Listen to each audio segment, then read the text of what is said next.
अब देखते हैं हम इसकी चल कुंडली धारा मापी की रचना। ठीक है, तो कभी भी रचना देखने के लिए, उसका कंस्ट्रक्शन करने के लिए हम लोग डायग्राम को बनाएंगे। बिना डायग्राम बनाए हम उसकी कंस्ट्रक्शन या उसकी जो है बनावट या संरचना को नहीं समझ सकते हैं। तो इसको समझने के लिए हम लोगों ने क्या किया है, इसको समझने के लिए हम लोग NS नर्म लोहे की बनी 2 चुंबक लिए हैं, जो कि क्या होते हैं, अवतल आकार के होते हैं।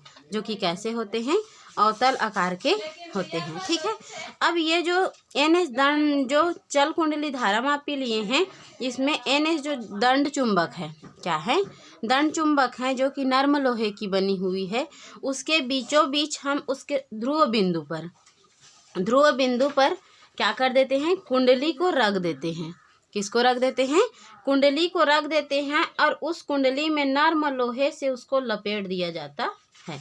किससे लपेट दिया जाता है, नर्म लोहे से लपेट देते हैं। और उस नर्म लोहे को हम क्या करते हैं, ये N सिरे से और S सिरे से फास्फर से जोड़ दिया जाता है।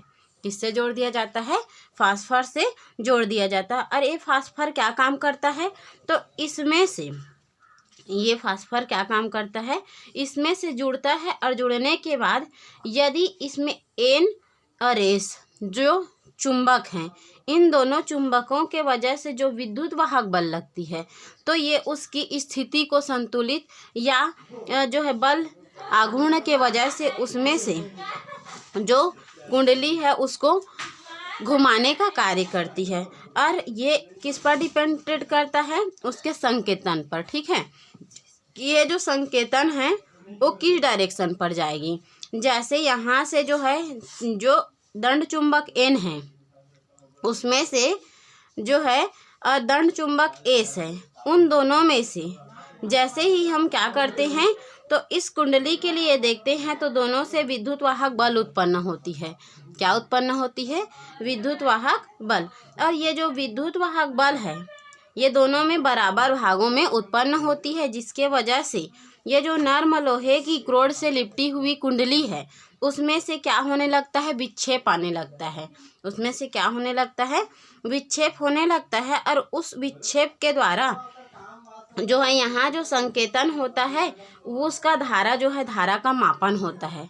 जैसे ही इसमें धारा प्रवाहित होती है, तो उसमें से जो है बल युग्म का आघूर्ण लगता है, उसके वजह से इसमें जो है संकेतन से पैमाने में धारा विक्षेप होने लगती है। और उसी से हम लोग धारा का पता लगाते हैं कि यहाँ पर जो है अधिक बल युग्म का आघूर्ण कार्य कर रहा है कि कम बल युग्म लग रहा है। ठीक है, तो ये जो विद्युत वाहक बल के वजह से ये यदि ज़्यादा इधर इंक्रीज कर रहा है, तो मतलब दोनों तरफ से उसमें अधिक विद्युत वाहक बल लग रहे हैं।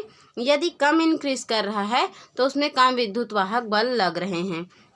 ठीक है, मैं दोनों को जैसे जो सिद्धांत और कार्यविधि के साथ साथ उसकी रचना, इंस्ट्रक्शन, दोनों के बारे में ही थोड़ा डिटेल से बता रही हूँ, ताकि इसमें, लेकिन आप लोगों को सिर्फ इसमें बनावट को बनाना है। ठीक है, इस डायग्राम को बनाना है, और उसमें बताना ये है कि जो N और S 2 दंड चुंबक है, जो कि नर्म लोहे की बनी हुई है, जो कि अवतलाकार में रखा गया है, जिसके बीचों बीच हम उसके ध्रुव बिंदु पर जो है एक कुंडली को रख देते हैं।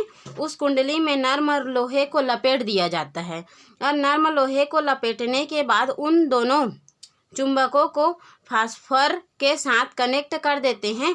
और कनेक्ट करने के बाद उसके ध्रुव बिंदु से हम लोग एक संकेतन लगा देते हैं, जिससे ये संकेतन क्या करता है कि उसमें कितने जो है धारा का मापन हो रहा है उसको बताता है। सिर्फ आपको इतना ही लिखना है।